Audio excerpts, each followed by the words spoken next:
Guys, welcome back to humanities corner. Hope you and all is doing well.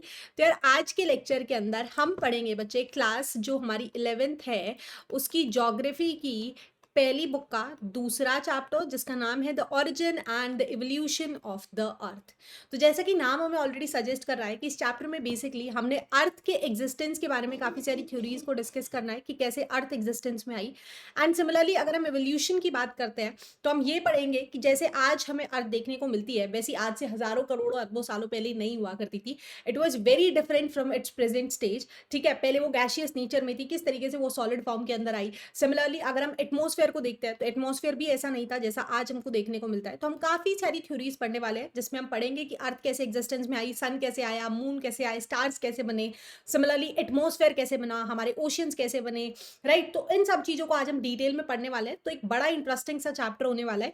तो एक छोटी सी request है यार, इस चैप्टर को पढ़ने से पहले यार पेन पेपर लेके जरूर से बैठो, बिकॉज हम बहुत सारी थ्योरीज पढ़ेंगे एंड जो थ्योरीज है वो आपस में इंटरकनेक्टेड है, बहुत ज्यादा आपको सिमिलर लगेगी। ठीक है, मैं साथ के साथ आपको डायग्राम्स बनवाते हुए चलूंगी। तो मेक श्योर करो अगर आप पेन पेपर लेके बैठ रहे हो और आप 4 पॉइंटर्स हेडिंग लिखोगे या डायग्राम ही बनाओगे ना, तो by the end of the video आपके सारे कॉन्सेप्ट्स आपको क्लियर हो जाएंगे। राइट, तो बिना किसी देरी के वीडियो को स्टार्ट करते हैं। एंड ऑल्सो पहला चैप्टर भी ऑलरेडी अपलोडेड है, जिन्होंने नहीं देखा है आई बटन पे क्लिक करके आप देख सकते हो, उसके बाद आप सेकंड चैप्टर को देख लेना। राइट, स्टार्ट करते हैं। ऑरिजिन ऑफ अर्थ से पहले स्टार्ट करते हैं। तो ऑरिजिन ऑफ अर्थ को लेकर के बच्चे दो थ्योरीज है, पहली अर्ली थ्योरीज है और दूसरी है मॉडर्न थ्योरीज। मॉडर्न में बेसिकली हमारा बिग बैंग थ्योरी आता है, काफी लोगों ने नाम सुना होगा, ठीक है, जिसे हम बाद में डिस्कस करने वाले हैं।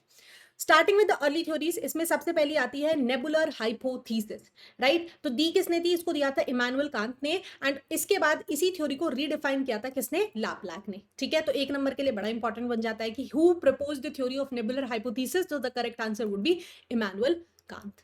ठीक है, अब हम थोड़ा सा सिंपल लैंग्वेज में समझते हैं कि एक्चुअली में इस थीसिस के अंदर क्या था, ये थ्योरी क्या कहते हैं। ये कहती है इमानुएल भाई साहब जो हमारे, वो कहते हैं कि एक क्लाउड हुआ करता था एंड उस क्लाउड का नाम ही था नेबुला, इसीलिए इसका नाम क्या है, नेबुलर हाइपोथीसिस। अब इस क्लाउड में क्या थी, इस क्लाउड में बहुत सारी गैसेस थी प्लस बहुत सारे डस्ट पार्टिकल्स थे जो अनइवनली स्प्रेड थे, यानी ऐसे ऐसे ऐसे ऐसे ऐसे ऐसे ऐसे इस तरीके से। ठीक है, अब कुछ छोटे थे तो कुछ बड़े थे। अब क्या होता है, ग्रेविटी की वजह से ये जो स्मॉल पार्टिकल्स होते हैं ये आपस में बड़े पार्टिकल से चिपक करके ऐसे क्लम्प्स, बड़ी बड़ी बॉल्स बना लेते हैं। ठीक है, क्या हुआ, नेबुला के अंदर ग्रेविटी की वजह से ऐसे क्लम्प्स बनने लग गए।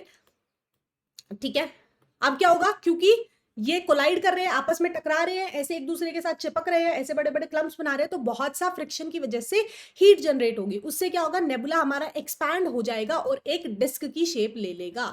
डिस्क की शेप ले लेगा बिकॉज हीट जनरेट हुई, बहुत ज्यादा एक्सपेंशन हुआ। इससे पहले इसकी कोई शेप नहीं हुआ करती थी।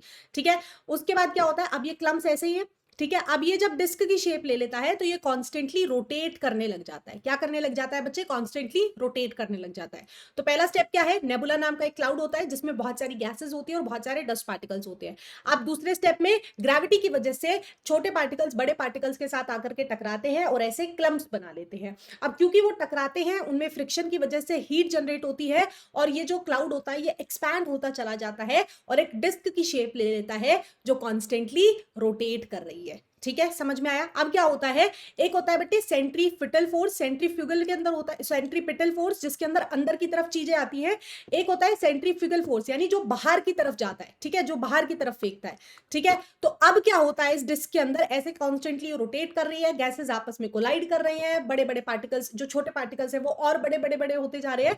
एक पॉइंट के ऊपर क्या होता है, बीच के अंदर हमारा सन बन जाता है और डिस्क के चारों तरफ से हमारे प्लैनेट्स निकल करके आ जाते हैं। बीच में जहां पे सबसे ज्यादा ग्रेविटी थी, जहां पे कोर था, वहां से हमारा सन निकल जाता है और साइड में सेंट्रीफ्यूगल फोर्स की वजह से डिस्क सारे प्लैनेट्स को इधर उधर फेंक देती है। राइट, तो ये है। पीछे मैंने एक और अच्छी इमेज लगाई है, उसको पढ़ने से पहले थोड़ा सा बुकिश पार्ट पढ़ लेते हैं। क्या कहता है, ये नेबुलर हाइपोथेसिस सजेस्ट करती है कि प्लैनेट्स एक क्लाउड के मटेरियल से बने हैं, जो किससे एसोसिएटेड है, एक सन से। बीच में सन बना और बाकी के मटेरियल से क्या बने, हमारे प्लैनेट्स बने। ठीक है, अब क्या होता है, इस तरीके से सपोज ये एक प्लैनेट बन गया, ये एक प्लैनेट बन गया, ये एक प्लैनेट बन गया। ठीक है, अब ये किस फॉर्म में है, हमने पढ़ा कि ये गैसेस के गुब्बारे हैं, गैसेस के या डस्ट पार्टिकल्स के। अब धीरे धीरे क्या होता है, अब ये कंडेंस होने लगते हैं, यानी गैसेस से पहले ये लिक्विड फॉर्म में ट्रांसपोर्ट होते हैं और उसके बाद ये लास्ट में सॉलिड फॉर्म के अंदर ट्रांसफर हो जाते हैं। ठीक है, तो ये जो क्लाउड्स थे जिनसे हमारे प्लैनेट्स बने वो धीरे धीरे कंडेंस करते हैं, काफी साल लग जाते हैं इस चीज को कंडेंस होने में, और उससे बनते हैं हमारे प्लैनेट्स जो आज हमें देखने को मिलते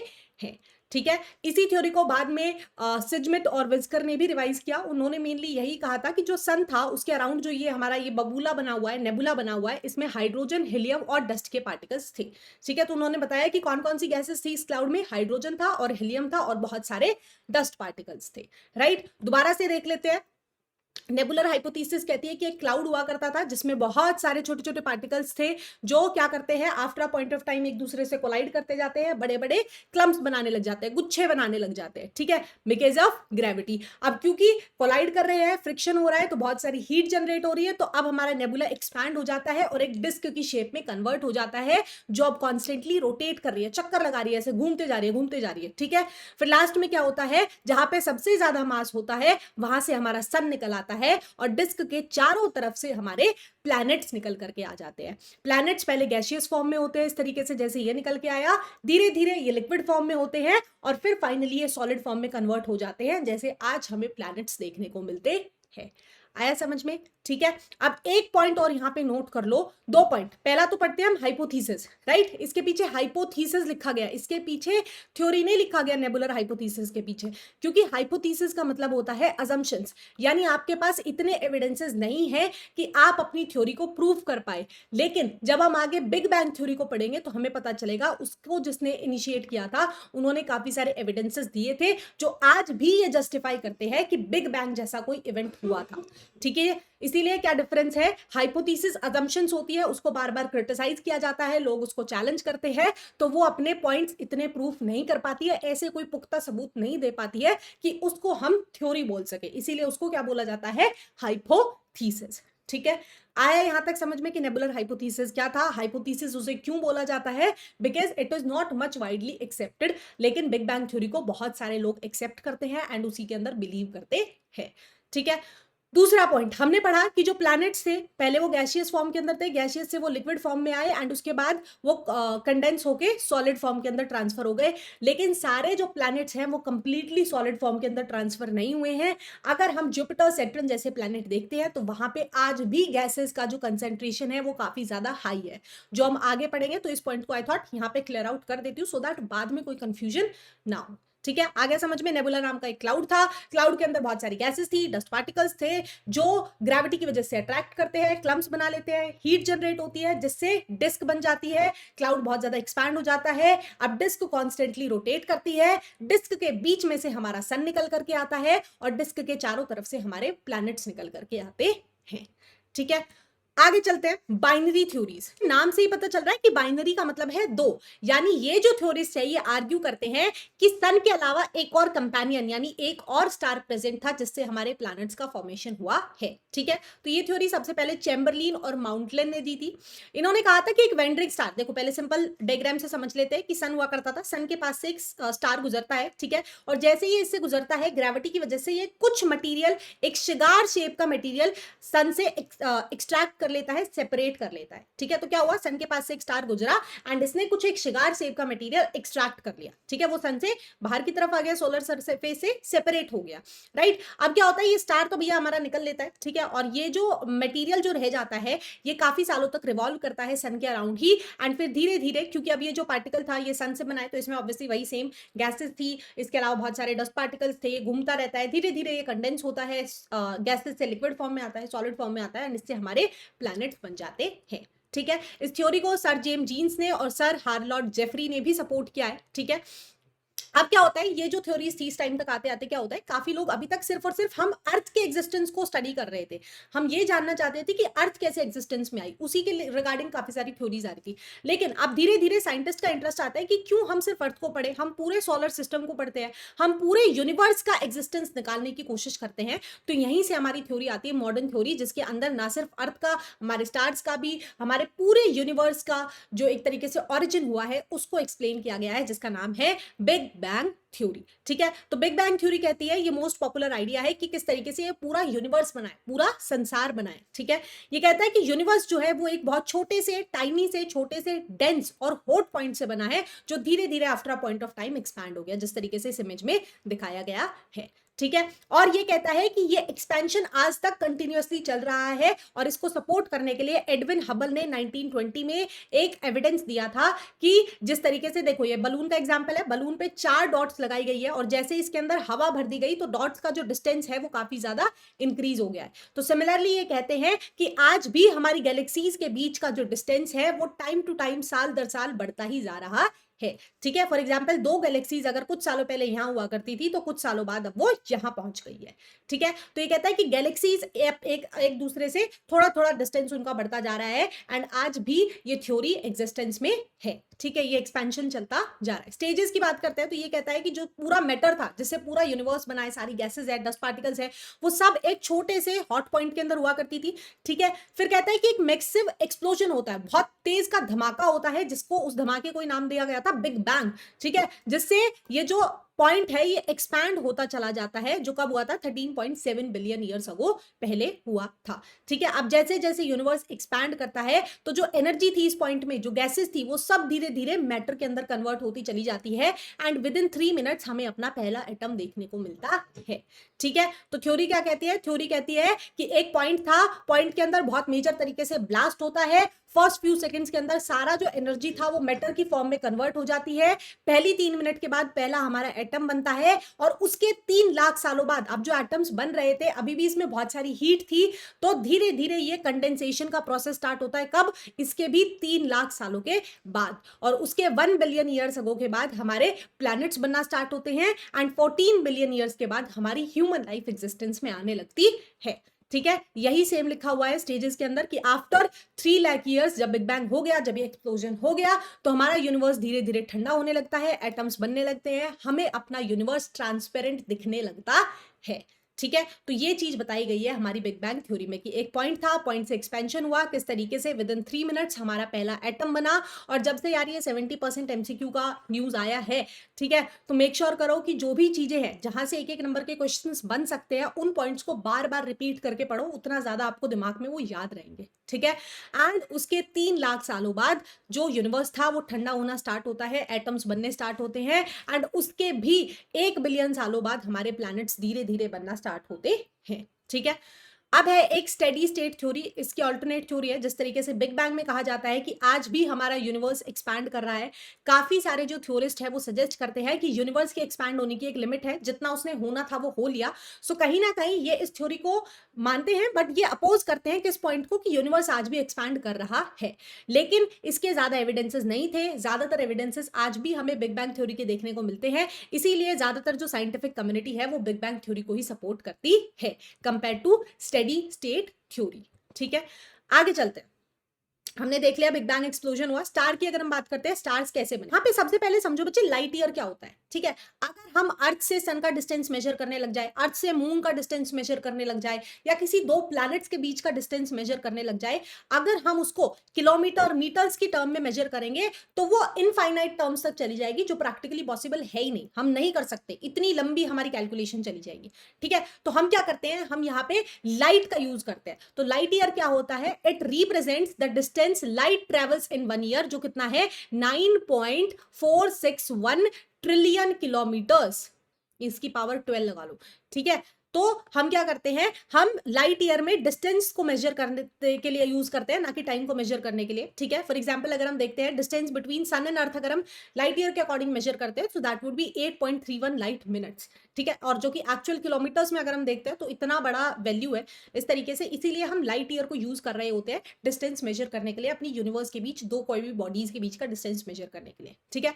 अब आते हैं स्टार के फॉर्मेशन पे। तो सिमिलरली वही थोड़ा हमारा कॉन्सेप्ट है जो हम नेबुलर थ्योरी में पढ़ के आए थे। मेन क्या होता है, अब हमने पढ़ लिया कि बिग बैंग में क्या हुआ, एक पॉइंट था, पॉइंट से हमारा मैटर एक तरीके से एक्सपैंड हुआ। ठीक है। अब जो मैटर है वो अनइवनली स्प्रेड है, ऐसे ऐसे इधर किधर। ठीक है। मैटर और एनर्जी जो है वो अनइवनली स्प्रेड है। इससे क्या होता है, वेरिएशन। अब इनकी ग्रेविटी में कुछ मटेरियल के पार्टिकल्स छोटे हैं, कुछ बड़े हैं, वो धीरे धीरे धीरे ग्रेविटी की वजह से एक दूसरे से टकराते हैं, कोलाइड करते हैं और क्लम्प हो जाते हैं, गुच्छे बनाने लग जाते हैं। एंड इन्हीं गुच्छों से बनकर के आता है हमारा स्टार। ये देखो डायग्राम देखो, बहुत सिंपल है कि एक गुच्छा ये बन गया, किस वजह से, क्योंकि जो मैटर है, जो एनर्जी है, वो अनइवनली ऐसे ही खुली छुट्टी पड़ी है, तो जैसे जैसे वो एक दूसरे की तरफ अट्रैक्ट होते हैं वो ऐसे गुच्छे बनते चले जाते हैं, ऐसे काफी सारे गुच्छे बन गए, ठीक है, इन सब ने मिलकर एक बड़ा गुच्छा बना लिया। सिमिलरली यहाँ पे काफी सारे क्लम्स बन गए, इन सब ने मिलकर एक क्लम्प बना लिया, ये दोनों क्लम्स टकराए, एक बहुत बड़ा क्लम्प बन गया। ऐसे ऐसे काफी सालों, हजारों करोड़ों सालों तक ये जर्नी चलती रहती है, इस तरीके से मर्ज होते रहते हैं, एक और मर्ज हुआ, एक और मर्ज हुआ, और फिर धीरे धीरे जितने सारे बहुत सारे ये बन गया हमारा स्टार। ठीक है, अब याद रखना यहाँ पे ये जो क्लाउड्स थे, ये जो नेबुला था, ये हाइड्रोजन गैस का था, बहुत इंपॉर्टेंट है, 1 नंबर में भी आ सकता है और वैसे भी याद रखना है। ठीक है, किस गैस का था? हाइड्रोजन गैस का था। ठीक है, ऐसे धीरे धीरे जब लाखों करोड़ों हमारे स्टार्स मिलते हैं तो हमारी एक गैलेक्सी बनती है। तो गैलेक्सी क्या है? वास्ट कलेक्शन है स्टार्स का, which are spread over 1000 of light years, यानी एक गैलेक्सी का साइज होता है 80,000 to 1,50,000 light years in diameter. ठीक है, इतना बड़ा बड़ा हमारी गैलेक्सी का साइज होता है। अब आपने कमेंट में मेरे को बताना है कि हमारी अर्थ की गैलेक्सी का क्या नाम है। ठीक है, बताना। तो हमने पढ़ लिया कि स्टार्स कैसे बने, स्टार्स बने वही क्लम्प्स बने, क्योंकि एनर्जी अनइवनली स्प्रेड आउट है, वो मिलते जाते हैं, हाइड्रोजन गैस के क्लाउड्स बनते जाते हैं, उससे हमारे स्टार्स बनते हैं, और ऐसे बहुत सारे स्टार्स मिलकर के हमारी गैलेक्सीज बनाते हैं। ठीक है, तो गैलेक्सी कब बनी? जब हाइड्रोजन गैस के जो एक्यूमुलेट होती रही क्लाउड्स के अंदर, नेबुला के अंदर, and after a point of time अब ये जो क्लाउड्स हैं ये कंडेंस होने लगते हैं और बड़े बनने लगते हैं, जिनसे हमारे स्टार्स बनने लगते हैं, और ये process on and around 5 to 6 billion years ago पहले बनना स्टार्ट हुआ था। ठीक है, तो ये था हमारा स्टार फॉर्मेशन। दोबारा से एक बार समझ लेते हैं कि हाइड्रोजन गैसेस के ऐसे गोले बनते रहते हैं, क्लम्प्स बनते रहते हैं, मटेरियल जब आपस में ग्रेविटी की वजह से अट्रैक्ट करते हैं, ये क्लम्प्स मिलकर के बड़ा सारा एक क्लम्प बनाते हैं, जो after a point of time condense होता है और स्टार की फॉर्म लेता है, और ऐसे बहुत सारे स्टार्स मिलकर के हमारी क्या बनाते हैं? गैलेक्सीज बनाते हैं। और एक और इंपॉर्टेंट पॉइंट लाइट ईयर, कि यूनिवर्स के बीच के दो बॉडीज के बीच का डिस्टेंस हम किलोमीटर मीटर में नहीं मेजर कर सकते, इसीलिए हम लाइट ईयर का यूज करते हैं। याद रखना है कि एक लाइट ईयर में कितनी किलोमीटर्स होती है? So it would be 9.461 trillion kilometres. ठीक है, आगे चले, फॉर्मेशन ऑफ प्लैनेट्स की बात करते हैं। तो फॉर्मेशन ऑफ प्लैनेट्स की अगर हम बात करते हैं, सेम वही जो हमने नेबुला पहली थ्योरी में हम पढ़ के आए ना, वो प्रोसेस सब में सेम है, कि जो मटेरियल था वो आपस में क्लम्प होता गया। ठीक है, अब थ्योरीज अलग अलग है, जैसे बिग बैंग में कहा कि एक पॉइंट से निकला सब कुछ। ठीक है, नेबुला हाइपोथेसिस में कहा था कि एक क्लाउड था। ठीक है, अब हमें नहीं पता वो क्लाउड कहां से आया। सिमिलरली बाइनरी थ्योरी में हमें पता चला कि सन के पास एक स्टार आता है, वो उसका एक मटेरियल निकाल लेता है, उससे कंडेंस होकर के हमारे प्लैनेट्स बनते हैं। राइट, तो ये जो कॉन्सेप्ट है कि क्या होगा, लोकलाइज्ड क्लम्प्स बनेंगे गैसेस के विद इन अ नेबुला, किस वजह से? ग्रेविटी की वजह से। ठीक है, एंड फिर धीरे धीरे वो क्या होंगे? कंडेंस होते चले जाएंगे और बड़े मटेरियल्स बनते चले जाएंगे, उसको हम बोलते हैं, उसी से हमारे सारे प्लैनेट्स बने हैं, हमारे सारे स्टार्स बने हैं, या मेट्रॉइड्स एस्ट्रॉइड्स भी ऐसे ही कुछ प्रोसेस से बने हुए हैं। ठीक है, तो इस थ्योरी को अगर हम डिस्कस करते हैं तो पहला वही है, स्टेज है कोर फॉर्मेशन, यानी जो गैसेस के क्लम्प्स बनने लग जाते हैं, क्लाउड्स बनने लग जाते हैं, नेबुला बनता है। क्यों बनता है? ग्रेविटी की वजह से मटेरियल्स एक दूसरे को अट्रैक्ट करते हैं, जुड़ते चले जाते हैं। ठीक है, अब क्या होता है, इस प्रोसेस को क्या बोलते हैं? अब ये जो क्लम्प बना, ठीक है, जब क्लम्प बनता है, अगर हम प्लैनेट्स के केस में हम उसको प्लैनेटेसिमल्स कह देते हैं। ठीक है, यानी एक क्लम्प ये बन गया, एक क्लम्प ये बन गया, तो इस प्रोसेस को क्या बोलते हैं? प्लैनेटेसिमल्स। और ऐसे जब बहुत सारे प्लैनेटेसिमल्स आकर के मिलते हैं तो हमारा प्लैनेट बनता है। यही लिखा हुआ है थर्ड पॉइंट के अंदर, न्यूमरस प्लैनेटेसिमल्स कोलाइड और मर्ज होते हैं और एक बहुत बड़ी सारी बॉडी बना लेते हैं, जिसको हम क्या बोलते हैं? प्लैनेट बोलते हैं। और यही हमारी फाइनल स्टेज है प्लैनेट्स के डेवलपमेंट की। आया समझ यहां तक? ठीक है, आगे चलते हैं। सोलर सिस्टम, अब प्लैनेट्स में हमने पढ़ लिया प्लैनेट्स कैसे बना, स्टार्स कैसे बना। तो on and around solar system हमारा 5 to 5.6 बिलियन ईयर्स अगो पहले बनना स्टार्ट हो गया था। अब सोलर सिस्टम में आता क्या क्या है? सोलर सिस्टम में हमारे सन आता है, जो हमारा स्टार है, सन भी एक स्टार है। एमसीक्यू में आ सकता है कि आपको 2-3 प्लैनेट्स के नाम दे दिए, सन दे दिया, मून दे दिया, अर्थ दे दिया, जुपिटर पूछ ले, which among the following is a star? So sun is the star. ठीक है, याद रखना एक नंबर के लिए।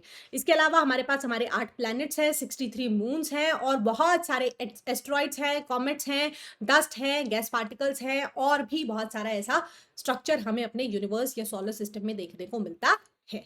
ठीक है, पढ़ना क्या है? इंपॉर्टेंट है प्लैनेटरी क्लासिफिकेशन। प्लैनेटरी क्लासिफिकेशन में हमने ये पढ़ना है कि जो शुरू के हमारे 4 प्लैनेट्स हैं, मरकरी, वीनस, अर्थ और मार्स, ये है हमारे इनर प्लैनेट्स, और जो बाद के हैं जुपिटर, सैटर्न, यूरेनस और न्यूपिटर, ये है हमारे आउटर प्लैनेट्स। ठीक है, इनर प्लैनेट्स यानी जो सन और एस्ट्रॉइड बेल्ट के बीच में लोकेटेड है। यहां मार्स के बाद है हमारी एक एस्ट्रॉइड की बेल्ट, तो जो एस्ट्रॉइड बेल्ट और सन के बीच में लोकेटेड है वो है हमारे इनर प्लैनेट्स, और जो एस्ट्रॉइड बेल्ट के बाहर लोकेटेड है वो है हमारे आउटर प्लैनेट्स। आया यहां तक समझ में?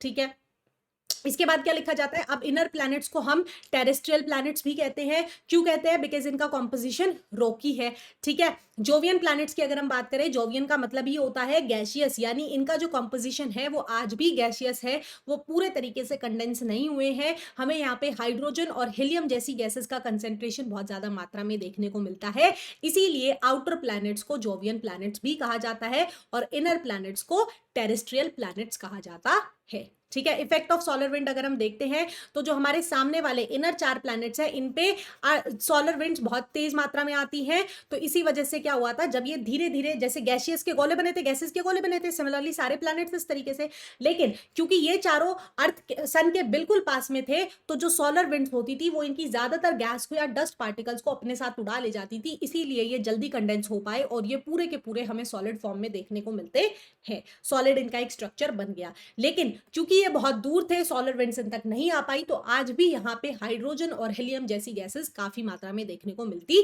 है। यह लिखा हुआ है कि effect of solar wind, terrestrial planets में intense solar winds blow off their gases and dust particles from the terrestrial planets, लेकिन they were far enough, Jovian planets were far enough to retain their gases, इसीलिए आज भी gases का composition ज्यादा देखने को मिलता है।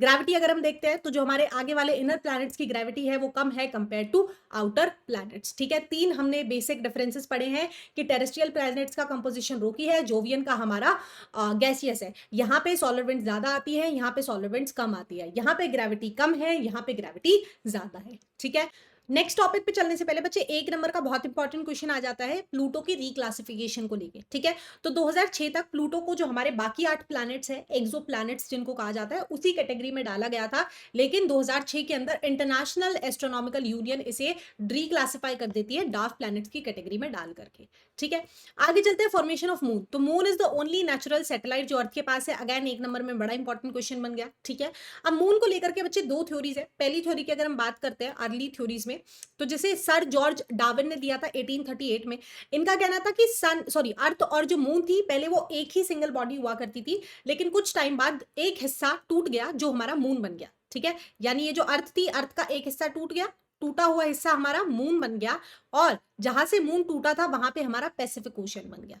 ठीक है, तो ऐसा ही कुछ ये कहते हैं कि once earth and moon used to be a single body, लेकिन मून वहां से टूट गया एंड जो मून का जो मटेरियल था उस डिप्रेशन के अंदर, उस एरिया के अंदर पैसिफिक ओशन बन गया। ठीक है, सिमिलरली दूसरी जो हमारी थ्योरी है, सेकंड थ्योरी मून के फॉर्मेशन को लेके, that is big splat theory, जो मॉडर्न साइंटिस्ट आज के टाइम पे फेवर करते हैं, जिसे जेंट इंपैक्ट हाइपोथेसिस भी कहा जाता है।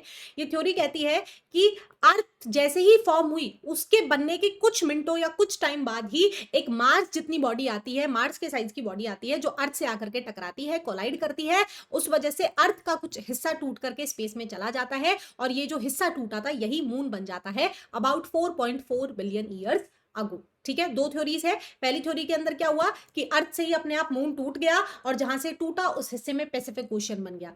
लेकिन एक और थ्योरी है बिग स्प्लैट थ्योरी, जिसमें कहा जाता है कि जैसे ही अर्थ फॉर्म हुई थी उसके कुछ टाइम बाद ही एक मार्स के साइज की बॉडी आती है जो अर्थ से कोलाइड करती है और उसमें से मून को एक टुकड़े को बाहर कर देती है, टूट जाता है, जो बाद में हमारा मून बन जाता है। ठीक है, आगे चलते हैं एवोल्यूशन ऑफ अर्थ की अगर हम बात करें, तो ये जो टॉपिक है अर्थ, एटमॉस्फेयर, लिथोस्फेयर, इसको हम थोड़ा सा मिक्स मैच करके पढ़ने वाले हैं। देखो, अर्ली जो अर्थ थी वो बैरन थी, रॉकी थी, हॉट थी। ठीक है, वहां पे एक थिन एटमॉस्फेयर की लेयर हुआ करती थी जिसमें पहले हाइड्रोजन या हीलियम जैसी ही गैसेस पाई जाती थी, ना ज्यादा कार्बन डाइऑक्साइड था, ना हमारा नाइट्रोजन था। ये बाद में धीरे धीरे डेवलप होने लगा है। ठीक है, ट्रांजिशन की अगर हम बात करें, बिलियंस ऑफ ईयर्स लग गए, अर्थ के अंदर काफी सारे चेंजेस आए, जो एक बैरन रॉकी वर्ल्ड से आज का एक सुंदर ब्यूटीफुल सा वर्ल्ड बन गई है, जिसके अंदर पानी भी है और एक ऐसा एटमॉस्फेयर भी है जहां पे लाइफ एग्जिस्ट कर सकती है। ठीक है, लेयर्ड स्ट्रक्चर की अगर हम बात करें तो एटमॉस्फेयर की जो स्ट्रक्चर, अर्थ की स्ट्रक्चर लेयर है, आउटर मोस्ट जो लेयर है उसको क्या कहा जाता है, एटमॉस्फेयर कहा जाता है। ठीक है, अब ये सब चीजें एटमॉस्फेयर के ऊपर हमारा एक प्रॉपर चैप्टर है जिसमें हम डिटेल में पढ़ेंगे। एटमॉस्फेयर में भी काफी सारी लेयर्स होती है, तो वहां हम उसको डिस्कस करने वाले हैं। नेक्स्ट टॉपिक आता है एवोल्यूशन ऑफ लिथोस्फेयर। ठीक है, लिथोस्फेयर को और एटमॉस्फेयर को हम कंपाइल करके पढ़ने वाले हैं। पहले मैं एक बेसिक सा तुमको डायग्राम बनवा देती हूँ, बहुत सिंपल लैंग्वेज में समझा देती हूँ। देखो, ये थी हमारी अर्थ सरफेस। ठीक है, इस तरीके से हमारी अर्थ है। ठीक है, अब हमने पढ़ा अर्थ पहले गैसियस फॉर्म में थी, जैसे वो बनी थी, बहुत सालों के अंदर ये जाकर के कंडेंस हुई है, ठीक है। तो हम बहुत सालों पहले वाली सिचुएशन लेके चलते हैं कि जो अर्थ है वो सबसे पहले कहाँ ठंडी होगी, सबसे ऊपर वाली लेयर ठंडी होगी, उसके बाद नीचे नीचे नीचे नीचे थोड़ा थोड़ा, है ना। तो एक थिन लेयर जो होती है सबसे ऊपर की, वो ठंडी होने लग जाती है, कंडेंस होने लग जाती है। यहां तक समझ में आया, ठीक है। अब क्या होता है, ऊपर का जो हमारा एटमॉस्फेयर है बच्चे, ऊपर का जो एटमॉस्फेयर है उसमें है हीलियम प्लस हाइड्रोजन, यही दो गैसेस मेनली हमको देखने को मिलती थी, कार्बन डाइऑक्साइड नाइट्रोजन वगैरह ऐसा कुछ नहीं होता था, ठीक है। अब क्या होता है, थिन लेयर बन गई, लेकिन अर्थ के नीचे तो अभी भी बहुत सारे गैसेस है, बहुत सारा लावा है, बहुत सारी माग्मा है, बहुत सारे और बहुत डिफरेंट डिफरेंट वेराइटी की मिनरल्स हैं, वाटर वेपर है, राइट। तो क्या होता था, टाइम टू टाइम अंदर से हमारे वॉल्केनिक इरप्शंस होते थे, यानी गैसेस बाहर निकल करके आती थी। ऐसे आएगा, एक वॉल्केनिक इरप्शन सपोज करो यहाँ हो गया, एक वॉल्केनिक इरप्शन यहाँ हो गया, एक वॉल्केनिक इरप्शन यहाँ हो गया, इससे बहुत सारा लावा आता था, बहुत सारी गैसेस आती थी, जैसे CO2 आती थी, वाटर वेपर आती थी। अब धीरे धीरे ये जो गैसेस थी ये ऊपर जाने लगी, CO2 वाटर वगैरह। तो इस वजह से इस तरीके से कार्बन डाइऑक्साइड हमारे एटमॉस्फेयर में आई है, राइट। और अब क्या बनने लगते हैं, अब बनने लगते हैं क्लाउड्स, क्योंकि अब जैसे वाटर वेपर्स जा रहे हैं तो बहुत गाढ़े गाढ़े क्लाउड्स बनते हैं, और ये प्रोसेस भी बहुत सालों तक चलता है, ठीक है। तो हमने क्या पढ़ा, एक बार दोबारा से समझा देती हूँ इसको इरेज करके, कि जो अर्थ थी, अर्थ का जो सरफेस था, जब अर्थ बनी तो बहुत ही गैसियस नेचर का था, उसमें बहुत सारी लावा थी। पेन किधर गया, एक सेकंड दो,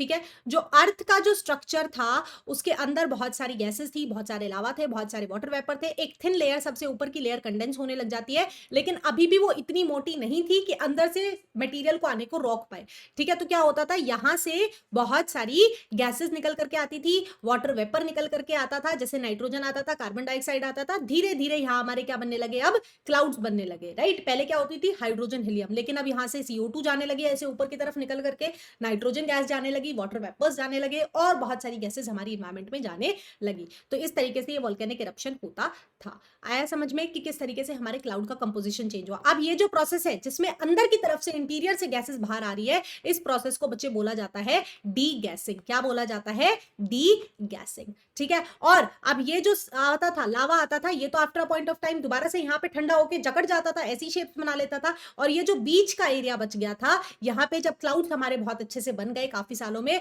और बहुत सारी बारिश हुई, तो यहां से आकर के बीच का एरिया बना हमारा ओशियंस। आया समझ में। तो यहां से हमने अपने 3 टॉपिक समझे इस डायग्राम से, कि क्या होता था, अर्थ का जो सरफेस था धीरे धीरे सबसे ऊपर वाली लेयर कंडेंस होने लगती है, जिससे हमारा लैंड बनने लगता है, लेकिन वो इतना भी मजबूत नहीं था कि अंदर से गैसेस को आने को रोक पाए। तो अंदर से वोल्केनिक इरप्शन होते थे, बहुत सारी गैसेस बाहर आती थी, उस प्रोसेस को बोला जाता है डीगैसिंग, जिससे वाटर वेपर आए, जिससे हमारा एटमॉस्फेयर बना, जो डिफरेंट डिफरेंट गैसेस बनी, और उस वाटर वेपर से बहुत सारे क्लाउड्स बने। एंड जब बहुत मोटे क्लाउड्स बन गए, बहुत सालों तक ये प्रोसेस चलता रहा, उसके बाद बहुत सारी बारिश हुई, और ये जो डिप्रेशन वाला एरिया था जहां पे लावा नहीं पड़ा था, वहां पे धीरे धीरे उन एरियाज के अंदर हमारी ओशियन या वाटर बॉडीज फिल होने लग गई, ठीक है। तो यही लिखा गया है। लिथोस्फीयर की अगर हम बात करते हैं तो जो मटेरियल, अच्छा लिथोस्फीयर के अंदर ये हम चैप्टर नंबर 3 में डिटेल में पढ़ने वाले हैं, ठीक है।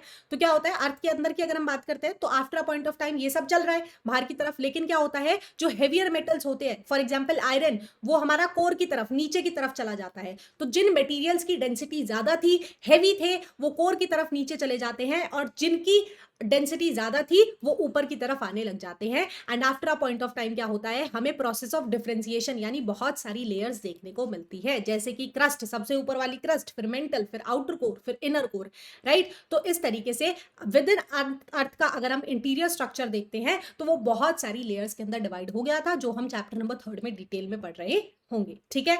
Atmosphere of earth, sorry evolution of earth की अगर हम बात करते हैं तो 3 स्टेजेस है। पहली था लॉस ऑफ अर्ली एटमॉस्फेयर, यानी पहले जो एटमॉस्फेयर हमारा हाइड्रोजन और हीलियम का हुआ करता था, धीरे धीरे वो खत्म हो गया। एंड फिर क्या हुआ, कंट्रीब्यूट किया किसने, अर्थ के इंटीरियर ने। इंटीरियर से अंदर से क्या आने लगी, बहुत सारी गैसेस आने लगी, CO2 जैसी, वाटर वेपर आने लगा, राइट। एंड उससे हमारा अब एटमॉस्फेयर बनने लग गया, बहुत मैसिव स्केल के ऊपर क्लाउड्स बनने लग गए। और ये जो प्रोसेस था जिसमें गैसेस आ रही थी इंटीरियर से, ओवर पावर हो रही थी, निकल रही थी, उसको क्या बोलते थे, डी गैसिंग बोलते थे। अब धीरे धीरे कार्बन डाइऑक्साइड डी गैसिंग के थ्रू ऊपर गई है, वो एटमॉस्फेयर में जाकर के डिसॉल्व होती है, जिससे बहुत सालों तक बारिश होती है और बारिश से क्या बनता है, हमारा ओशियन बनता है। ठीक है, यही लिखा गया है कि जो कंटिन्यूअस वॉल्केनिक इरप्शन हुआ उससे वाटर वेपर गया, गैसेस गई एटमॉस्फेयर में, जिससे धीरे धीरे क्या हुआ, बहुत सारी क्लाउड्स बने, रेन हुई, और जो डिप्रेशन वाला एरिया था, यानी जहां से वॉल्केनो निकले थे इरप्शन, वहां पे इस तरीके से पहाड़ साइड टाइप का कुछ स्ट्रक्चर बन गया था, इस तरीके से ऊपर उठ गया था थोड़ा सा लैंड, और जो बीच का नीचे वाला लैंड था, यहाँ पे क्या हुआ, इन डिप्रेशन के अंदर पानी आकर के भर गया, जिससे हमारे ओशियंस बने। तो oceans with in 500 million years के अंदर बने हैं, end of the earth formation making them about 4 billion years ago पहले ये प्रोसेस स्टार्ट हो गया था। और कितना टाइम लगा ओशियंस को बनने में, 500 मिलियन ईयर्स। ठीक है, evolution of life and photosynthesis. अब हमने पढ़ लिया कि हमारा लैंड कैसे बना, लैंड के कैसे डिफरेंट डिफरेंट लेयर्स बनी। हमने देख लिया कि एटमॉस्फेयर पहले जो हाइड्रोजन और हीलियम का हुआ करता था, डी गैसिंग के थ्रू वहां पे और गैसेज आई, वाटर वेपर आया। अब जब वाटर वेपर आया तो क्लाउड्स बने, उनसे बारिश हुई तो ओशियंस बने। ठीक है, अब हम देखते हैं फोटोसिंथेसिस कैसे हुआ। तो सबसे पहले एक एल्गी ग्रो हुई। क्या हुई, एक एल्गी ग्रो हुई हमारी वाटर बॉडीज के अंदर। अब एल्गी एक तरीके का प्लांट ही होता है, और उसके अंदर क्या था, क्लोरोफिल था। क्या था, CHLOROPHY, स्पेलिंग्स भी भूल गई हूँ, सॉरी। ये हमने क्लास 10 तक थोड़ा बहुत कॉन्सेप्ट अगर आपको याद होगा उतना ही याद रखना है।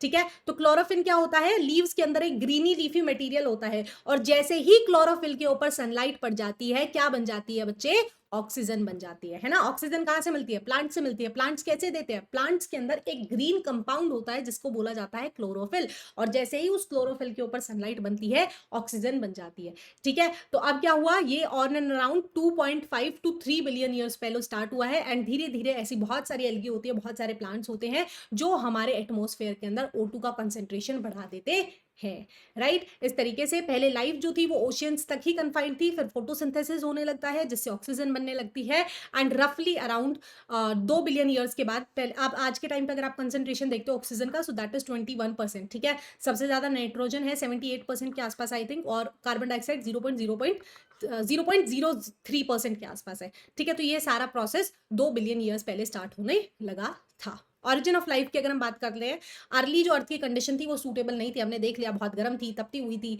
धीरे धीरे अर्थ का ट्रांसफॉर्मेशन हुआ, लैंड का ट्रांसफॉर्मेशन हुआ, फिर एटमॉस्फेयर भी पहले हीलियम हाइड्रोजन का हुआ करता था, उसके अंदर ट्रांसफॉर्मेशन आया, फिर कैसे ऑक्सीजन आई, किस तरीके से पहले बारिश हुई तो ओशियंस बने, ओशियंस के अंदर एल्गी हुई। ठीक है, एल्गी कैसे हुई थी, उसमें काफी सारे एटम्स होते थे कहीं ना कहीं पानी के अंदर, उन्हीं के बीच में कुछ ना कुछ हुआ था, वो हमें नहीं पता है। पता भी होगा तो आई थिंक साइंस के अंदर पढ़ाते होंगे, हमें नहीं पढ़ना, राइट। सो वो कुछ ना कुछ हुआ था, एंड उससे पहले हमारा एक पेड़ निकल करके आया था, एल्गी बनी थी। ठीक है, जिससे क्लोरोफिल आया, एंड क्लोरोफिल से हमारा ऑक्सीजन बना। ठीक है, तो मॉडर्न साइंटिस्ट बिलीव करते हैं कि लाइफ जो है वो किसी ना किसी केमिकल रिएक्शन की वजह से हुई है। काफी सारे एटम्स वगैरह या मॉलिक्यूल्स वगैरह आपस में आकर के टकराए, उनके बीच में कुछ ना कुछ केमिकल रिएक्शन हुआ, और उससे रेप्लिकेट होते गए, बढ़ते चले गए। ठीक है, जिसने क्या, नॉन लिविंग मटेरियल को लिविंग सब्सटेंसेस के अंदर ट्रांसफॉर्म कर दिया। ठीक है, फोसिल एविडेंसेस की अगर हम बात करते हैं तो अर्ली लाइफ फॉर्म हमें रॉक्स में देखने को मिली है। राइट, हम जो कोल यूज करते हैं, पेट्रोल यूज करते हैं, राइट, उन सब के थ्रू हमने जब उनको माइक्रोस्कोपिक उनके स्ट्रक्चर को पढ़ने की कोशिश की, तो हमने डिस्कवर किया जियोलॉजिकल फॉर्मेशन जो था वो 300 मिलियन ईयर पहले ही स्टार्ट हो चुका था। ठीक है, एंड लाइफ जो थी इट बिगैन रफली around 3800 million years ago. Exact timing अभी भी डिबेटेबल है साइंटिस्ट के अंदर, और जो ओरिजिन की थ्योरी है वो भी काफी बार डिबेटेबल होती है, बट हमको इतना ही बढ़ना है। ठीक है, तो आज का चैप्टर आई होप इंटरेस्टिंग रहा हो, एक बार फटाफट से रिवाइज करवा देती हूँ। ठीक है, सबसे पहले हमने अर्ली थ्योरी में पढ़ा नेबुलर हाइपोथेसिस। नेबुलर हाइपोथेसिस में क्या था कि एक नेबुला नाम का क्लाउड हुआ करता था, जिसमें बहुत सारी गैसेस थी और बहुत सारे डस्ट पार्टिकल्स थे। अब जब डस्ट पार्टिकल्स ग्रेविटी की वजह से आपस में एक क्लम्प बनाते हैं, बहुत सारे ऐसे गुच्छे बनाने लग जाते हैं, और धीरे धीरे क्या होता है, हीट की वजह से जो नेबुला नामक क्लाउड था उसका जो शेप है वो एक्सपैंड होने लगती है, और वो एक डिस्क की शेप ले लेता है, और अब वो रोटेट करने लग जाता है। अब जैसे जैसे वो रोटेट करता है, जो बीच में हमारा सन निकल आता है, और उसके चारों तरफ से हमारे प्लैनेट्स निकल आते हैं, जो कंडेंस होकर के प्लैनेट्स बनने लग जाते हैं। ठीक है, बाइनरी थ्योरी क्या कहती है कि सन के पास से एक स्टार गुजरता है, और वो ग्रेविटी की वजह से काफी सारा एक शिगार शेप का मटेरियल उसमें से एक्सट्रैक्ट कर लेता है, और वो जो मैटर होता है वो काफी सालों तक सन के अराउंड रिवॉल्व करता है, और उसी से हमारे प्लैनेट्स निकल करके आते हैं। ठीक है, modern theory, big bang theory में क्या कहते हैं कि एक पिन पॉइंट था, बहुत हॉट पॉइंट था, जो उसके अंदर एक मेजर एक्सप्लोजन होता है। जो एक्सप्लोजन होता है तो फर्स्ट फ्यू सेकंड्स के अंदर सारी जो एनर्जी होती है वो मैटर की फॉर्म में ट्रांसफॉर्म हो जाती है, 3 मिनट के बाद उसके अंदर से पहला एटम बनता है और 3 लाख साल बाद ये जो एक्सपेंशन हुआ था, ये धीरे-धीरे मैटर जो था वो ठंडा होने लगता है। 1 बिलियन ईयर अगो बाद हमारे फिर प्लैनेट्स बनने लगते हैं और 14 बिलियन ईयर्स अगो बाद हमारी लाइफ एक्सिस्टेंस में आने लगती है। ठीक है? स्टार के फॉर्मेशन की अगर हम बात करें तो हाइड्रोजन गैसेस के जब पार्टिकल्स आपस में मॉलिक्यूल्स आकर के टकराते हैं तो वो क्लम्प बनाते हैं। ऐसे बहुत सारे क्लम्प्स बनते चले जाते हैं।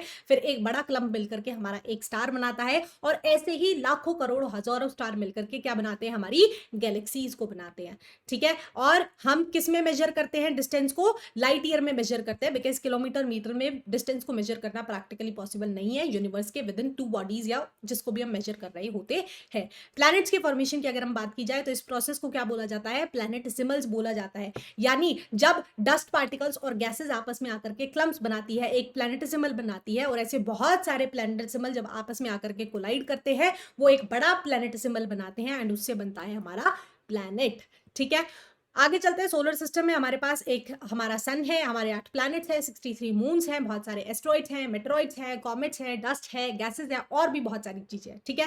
प्लैनेटरी क्लासिफिकेशन के अंदर 4 शुरू के हमारे इनर हैं, बाद के हमारे आउटर हैं। बहुत डिटेल में मैंने आपको पहले एक्सप्लेन इनको कर दिया है। ठीक है? फॉर्मेशन ऑफ मून को लेकर के 2 थ्योरीज है। एक थ्योरी कहती है कि अर्थ और मून पहले एक ही बॉडी हुआ करता था, लेकिन after a point of time एक हिस्सा टूट जाता है जो मून बन जाता है और जिस जगह से टूटा था वहां पे पैसिफिक ओशन बन जाता है। सिमिलरली बिग स्प्लैट थ्योरी कहती है कि जैसे ही अर्थ बनी थी एक बहुत बड़ी बॉडी अर्थ से आकर के कोलाइड करती है और एक हिस्से को तोड़ ले जाती है जिससे हमारा मून बनता है। ठीक है? एवोल्यूशन ऑफ अर्थ की अगर हम बात करें तो अर्थ हमने देख लिया कि पहले उसका कैसा स्ट्रक्चर था, बहुत ही ज्यादा गैसियस स्ट्रक्चर था। जो हमारा एटमॉस्फेयर था वो भी बहुत डिफरेंट था, हाइड्रोजन और हीलियम जैसी गैसेस हुआ करती थी, लेकिन धीरे धीरे कंडेंस होने लगती है। पहले ऊपर हमारी एक थिन क्रस्ट की लेयर बनने लगती है, लेकिन विद टाइम बहुत सारे वोल्केनिक इरप्शंस होते हैं जिसमें से बहुत सारी गैसेस बाहर आती है जिससे आज का हमारा एटमॉस्फेयर बनता है। और उन वाटर वेपर से जो डी गैसिंग के थ्रू आए थे उनसे हमारे क्लाउड्स बनते हैं जिनसे काफी सालों तक बारिश होती है और उससे बनते हैं हमारे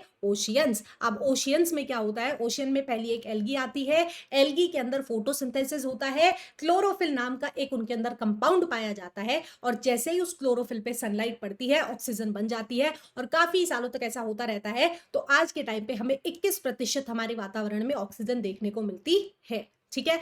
ऑरिजिन ऑफ लाइफ को लेकर के बहुत सारे डिबेट्स हैं साइंटिस्ट के बीच में कि क्या टाइमलाइन एग्जैक्ट है, बट हमने बेसिक प्रोसेस पढ़ लिया कि किसी ना किसी केमिकल रिएक्शन के थ्रू लाइफ ओरिजिनेट हुई थी।